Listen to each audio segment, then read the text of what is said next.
যদি মা বাবার মনে কষ্ট দাও আর 24 ঘন্টা যদি যাকাত দাও, 100 কোটি বার যদি হজ করো, 90 কোটি মিলিয়ন বার যদি নামাজের সিজদা দাও, তবুও তুমি জাহান্নামী, যেহেতু তোমার উপর তোমার মা বাবা খুশি নেই। এজন্য আল্লাহ রাসূলের পরে সবচেয়ে যাদের বেশি হক সন্তানের উপরে, তারা হচ্ছে মা এবং বাবা। আরো জন মা এবং জোরে বলে আমরা মা বাবার খেদমত চাই কিনা, মা বাবার সম্মান চাই কিনা, মা বাবাকে আমরা তাদের রুচি মতে তাদের খেদমত করতে চাই কিনা, মা বাবার খেদমত করার হুকুম কার, আর মা বাবার সাথে সন্তানের সাথে ঝগড়া লাগাইবার কৌশল কার?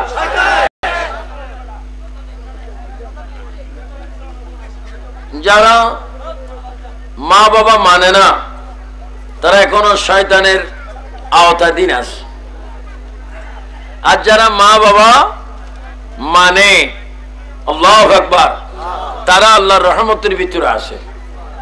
এজন্য আমি আপনাদেরকে হঠাৎ করে বলে দিলাম, আপনার মা বাবার পক্ষে এই জন্য থাকবেন, আল্লাহ রাসূলের পরে সবচেয়ে বড় নিয়ামত মা এবং বাবা। কি বলতেছিলাম? রাসূল পাকের আম্মা আমেনা বিবি রাদিয়াল্লাহু তাআলা আনহা, উনি রাসূলের মা ছিলেন, কিন্তু হাকিকতে যখন রাসূলের মাও সৃষ্টি হয়নি তখনও আমাদের নবী ছিলেন। জোরে বলুন না সুবহানাল্লাহ। যখন আল্লাহ পাক রাসূলের মা বাবাকে সৃষ্টি করলেন, আদম আলাইহিস সালামকে সৃষ্টি করলেন, তখনও আমাদের নবী ছিলেন। সুবহানাল্লাহ বলেন। তাহলে আমাদের নবী এমন এক নবী যিনি সৃষ্টির আগে ছিলেন।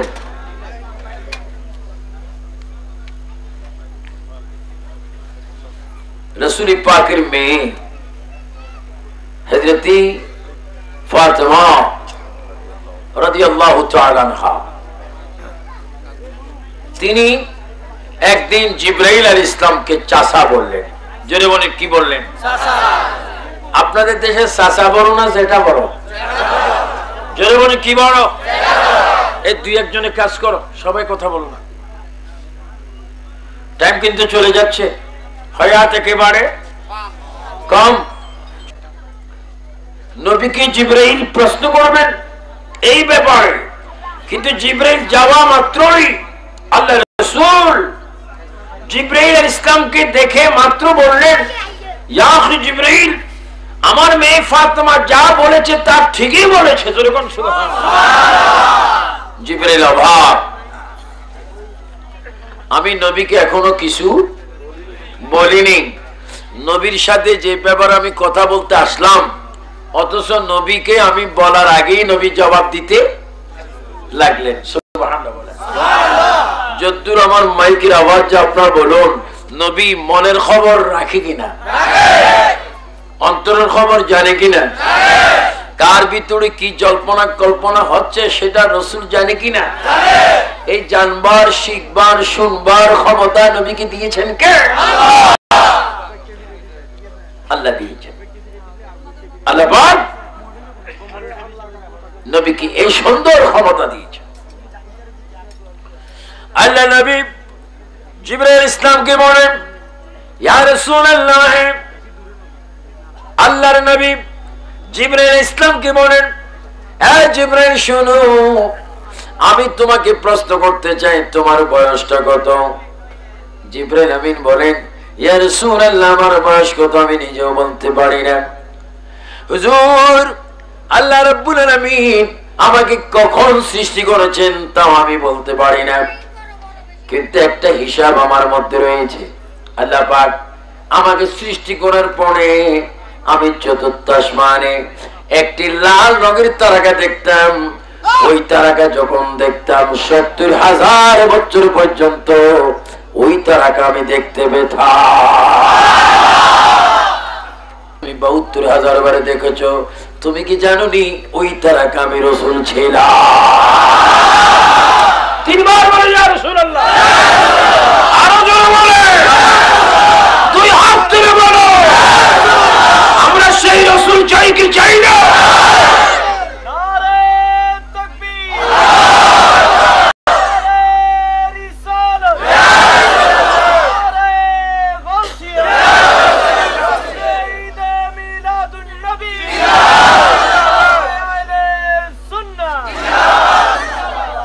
শুনুন, তোর মিলাদুন নবী এটা তো 1484 বছর আগের ঘটনা,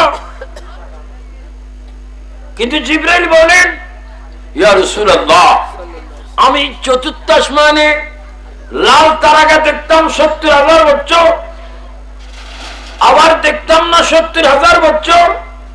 এইভাবে আমি উঠতে ডুবতে আমি নিজে দেখেছি 72,000 বার। তো আমি জিবরাইলের বয়স কত আপনি বলুন? কেটা মোটো আশ্চর্য হলাম না যে তারাকা তুমি দেখেছ 70,000 বছর। তখন আমি আল্লাহর ইবাদতে আল্লাহকে ডাক দিতাম, জিকির করতাম।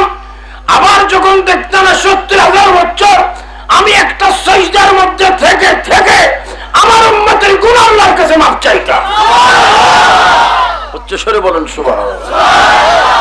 নবীর উম্মত হবে এটা নবী জানে কিনা? আরো জন জানে কিনা? এই ক্ষমতা নবীকে দিয়েছেন কে? আল্লাহ। নবীর উস্তাদ কে? আল্লাহ। তো নবীর উস্তাদ যদি আল্লাহ হয়, নবী কি মূর্খ বলা যাবে? না। কিছু প্রফেসর আছে কয় নবী মূর্খ। তো নবী মূর্খ বেয়াদব তুই মুফাসসিরে কোরআন? হ্যাঁ, নবী মূর্খ তুমি কারি সাহেব, তুমি বাংলা টিচার, ইংরেজি স্যার, গণিত স্যার, তুমি পণ্ডিত, তুমি ডক্টর, তুমি ডাক্তার, তুমি সিভিল সার্জন, তুমি বড় জ্ঞানী। এই বেয়াদব সমস্ত জ্ঞানের মা, সমস্ত ইলমের খনি, সমস্ত ইলমের মা বাপ আমার নবী। সুবহানাল্লাহ।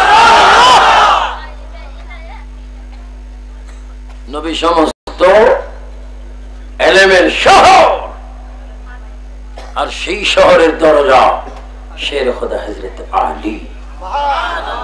চিৎকার দি বলুন সুবহানাল্লাহ।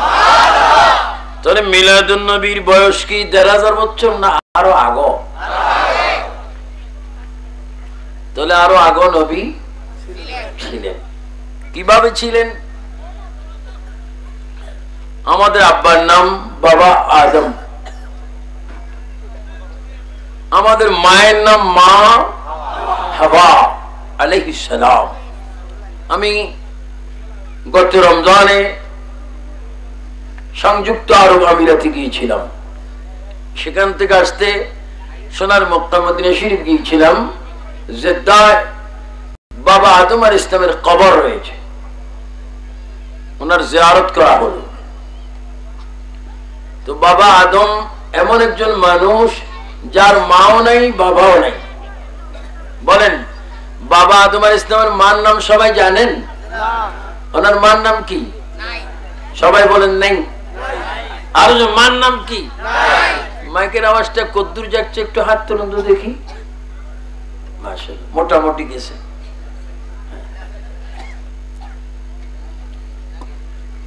আদম আলাইহিস সালামের মা নাই। বলেন, আদম আলাইহিস সালামের মা নাই, বাবা নাই, মাও নেই। আচ্ছা, হাওয়া আলাইহিস সালামের মার নাম কি? নাই।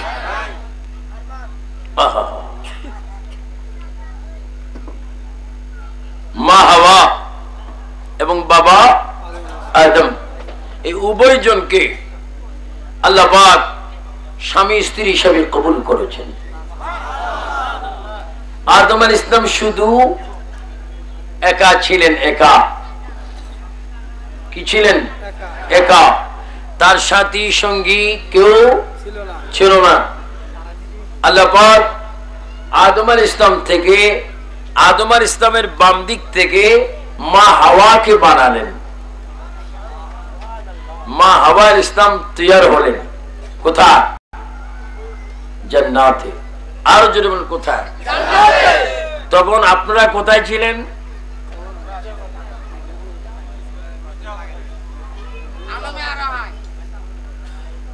সেখানে কি বিড়ি সিগারেট খেয়েছিলেন? প্রাইভেট মদের বোতল, গাঁজা, ক্রাম্বো, সিনেমা ইত্যাদি ইত্যাদি কি অবস্থায় ছিলেন? আহা মুসলমান, অনর্থক বেনামাজি হচ্ছি, অনর্থক গুনাহে কবিরায় লিপ্ত হচ্ছি। কারণ তুমি তো ওই মানুষ, যেই মানুষটির জীবনের মালিক কে, অথচ আল্লাহর কথা তুমি আমি মানি না।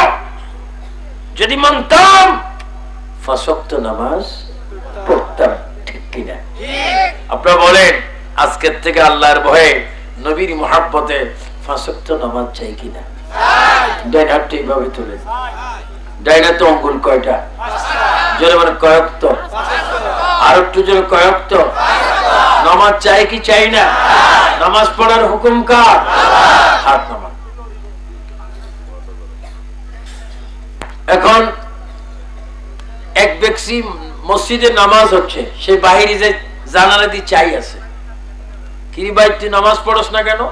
আমি ওয়াদা করছি নামাজ চাই, এরা নামাজ পড়বে, আমি জানালা দিয়ে চাই থাকবো। এই চাওয়া না, নামাজ পড়তে হবে। কুফাল নাক, 2 হাতের তালু, 2 হাঁটু, 2 পায়ের বড় আঙ্গুল একসাথে সিজদায় পড়ে বান্দা বলতে হবে সুবহান রাব্বিয়াল, আর জোরসে বলেন সুবহান রাব্বিয়াল। আমাদের কুফালের মালিক কে? আল্লাহ। আমরা নামাজ পড়ে সিজদা করব কাকে? আল্লাহকে। আল্লাহ। এজন্য প্রিয় ভাইয়েরা, যতক্ষণ পর্যন্ত তুমি আল্লাহকে সিজদা করবে,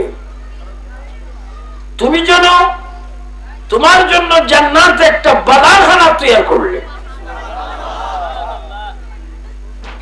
মুহাম্মদ রাসূলুল্লাহ সাল্লাল্লাহু আলাইহি ওয়াসাল্লাম কেমন নবী দেখুন। তার মিলাদ আজকে আমরা করি, অনেকরা বলে বেদাত, শিরিক, নাজায়েজ। আর আদম আলাইহিস সালাম জান্নাতের ভিতরে মা হাওয়া ইসলামকে পেয়েছেন, তিনি খুশি, তিনি তার সাথী পেয়েছেন। আল্লাহ পাক জিবরাইল আমিনকে বলে দিলেন, এই জিবরাইল, আদম আলাইহিস সালামকে বলে দাও, হাওয়া বিবি কি যদি তার জন্য হালাল করতে চাও, হাওয়া বিবি কি যদি আদমের জন্য হালাল করতে চায়, এই জান্নাতের ভিতরে আদম আলাইহিস সালাম যেন বিবি হাওয়ার মোহরানার হক আদায় করে। জোরে বলেন কিসের হক? আর একটু জোরে বলেন না, কিসের হক? এখন মোহরানার হক আদায় আসেনি, এখন অতিরিক্ত খায়। মোহরানার হক আদায় করো। জিবরাইল বলেন, রব্বুল আলামিন এই জান্নাতের ভিতরে আদম আলাইহিস সালাম কিভাবে হক আদায় করবে, মোহরানার হক কি দিয়ে দিবে? আল্লাহ পাক শিক্ষা দিচ্ছেন, জিবরাইল আদমকে বলে দাও, আমার আখির নবী মুহাম্মদুর রাসূলুল্লাহ সাল্লাল্লাহু আলাইহি ওয়াসাল্লামের উপর যেন 10 বার দুরূদ শরীফ পড়ে। 10 বার দুরূদ শরীফ পড়লে এটা হাওয়া বিবির জন্য মোহরানার হক আদায় হয়ে যাবে। আর একটু জোরে বলো সুবহানাল্লাহ। মোহরানার হক ছিল আমাদের নবী দুরূদ শরীফ, চিৎকার দিবেন সুবহানাল্লাহ। তাহলে মুহাম্মদুর রাসূলুল্লাহ এমন একজন নবী ছিলেন, এমন একজন রাসূল ছিলেন, যিনি মা হাওয়া বাবা আদম পৃথিবীতে আসার আগে তিনি নবী ছিলেন। আল্লাহর নবী এই জন্য হাদিস শরীফের মধ্যে বলেন, কুনতু নবিয়্যাও ওয়া আদম বাইনাল মাই ওয়াত তিন। আমার নবী বলেন, আমি তখন নবী ছিলাম, তখন আল্লাহর দরবারে পয়গম্বর ছিলাম, যখন আদম আলাইহিস সালাম মাটি এবং পানির মধ্যে মিশ্রিত ছিল, তখন আমি মুহাম্মদ আল্লাহর দরবারে নবী ছিলাম। বলুন ইয়া রাসূলুল্লাহ, তখন আমার নবী ছিল কি ছিল না? এখনো আছে আছে কিনা, কিয়ামত পর্যন্ত থাকবে কিনা। আমার নবীকে ক্ষমতা দিয়েছেন কে? আমিন বলো না। মুহাম্মদুর রাসূলুল্লাহ সাল্লাল্লাহু আলাইহি ওয়াসাল্লাম, আমাদের প্রিয় নবী মুহাম্মদুর রাসূলুল্লাহ সাল্লাল্লাহু আলাইহি ইসলাম, তিনি আগেও ছিলেন, এখনো আছেন, কিয়ামত পর্যন্ত। ওটা রাখো না। প্রিয় ভাইরা, মুহাম্মদুর রাসূলুল্লাহ সাল্লাল্লাহু তাআলা আলাইহি ওয়াসাল্লাম আগেও ছিলেন, এখনো। সব একটু জোরে জোরে বলুন, ইয়া রাসূলুল্লাহ, ইয়া হাবিবাল্লাহ, ইয়া রাসূলুল্লাহ, ইয়া হাবিবাল্লাহ। গোসল করাইয়া কাফন পড়াইয়া, বলো গোসল করাইয়া কাফন পড়াইয়া, রাখিবে যখন কবরে শোয়া, ওগলয় গোকুলে গোলাম বলিয়া, ইয়া রাসূলুল্লাহ, ইয়া হাবিবাল্লাহ, ইয়া রাসূলুল্লাহ। আরেকটা আওয়াজ দাও, ইয়া রাসূলুল্লাহ, ইয়া হাবিবাল্লাহ। অন্ধকার কবরে যখন দিবে আমাকে, বলো অন্ধকার কবরে থাকিবে নবী আমারি কবরে, ওগলয় গোকুলে গোলাম বলে, লয় গোকুলে গোলাম বলে, ইয়া রাসূলুল্লাহ, ইয়া হাবিবাল্লাহ, ইয়া রাসূলুল্লাহ, ইয়া হাবিবাল্লাহ। আপনারই নূরের ঝলক লাগিয়া, বল আপনারই নূরের ঝলক লাগিয়া, কবরের আঁধার যাবে চলিয়া, দয়া করিয়া দিও গো দেখা, দয়া করিয়া দিও গো দেখা, ইয়া রাসূলুল্লাহ, ইয়া হাবিবাল্লাহ, ইয়া রাসূলুল্লাহ, ইয়া হাবিবাল্লাহ। গভীর মনোযোগ, আমার প্রিয় নবী এমন একজন নবী, যিনি আদম আলাইহিস সালাম থাকার আগে, সৃষ্টি হওয়ার আগে যিনি নবী ছিলেন। মা হাওয়া আদমের শাদী যখন হচ্ছেন, তখন আমার নবী নবী ছিলেন। তোর বুঝে গেল এই মিলাদুন নবী করা হচ্ছে, একটা জাহিরি মিলাদুন নবী, একটা বাতিনি মিলাদুন নবী। আমার নবীর আসলে জন্ম হয়েছে, আল্লাহ ব্যতীত যখন কিছু ছিল না, তখন আল্লাহ পাক আমার নবীকে বানিয়েছেন। জোরে বলুন সুবহান।